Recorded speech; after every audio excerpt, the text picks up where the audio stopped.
так как мы с ним прожили на Кавказе 8 лет, как поженились, я всегда говорила, что мы как будто бы с тобой поехали в свадебное путешествие. На этих военных фотографиях самые счастливые моменты семейной жизни вдовы Гузель Ахметшиной. Фотохроника ее мужа Марата Ахметшина. От рождения до гибели. Теперь на стене школы Атабаева.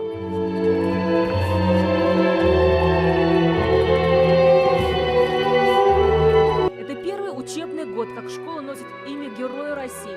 Сегодня открыли и мемориальную доску. Марат Ахметшин погиб в Сирии. Командир-разведчик артиллерийского взвода принял огонь на себя. Перед поездкой даже отцу не сказал, что едет в самую горячую точку минувшего года. Я уже догадывался, когда они задержались во Владимире, когда он мне оттуда позвонил.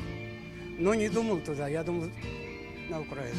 Можно было на него положиться во всех отношениях. Таким Марата запомнят сослуживцы и близкие. Это был защитник своей семьи и родины, который вернулся на военную службу даже после жизни на гражданке. О нем должны помнить, и мы будем помнить. И воинское захоронение находится на территории Атабаева. И школа носит его имя, и мемориальная доска. Надо помнить, надо знать, надо гордиться. И таких памятных мест в Атабаево станет больше. Именем Марата Ахметшина назовут и сквер на селе. Альбина Минибаева, Данил Филатов, ТНВ, Лаишевский район.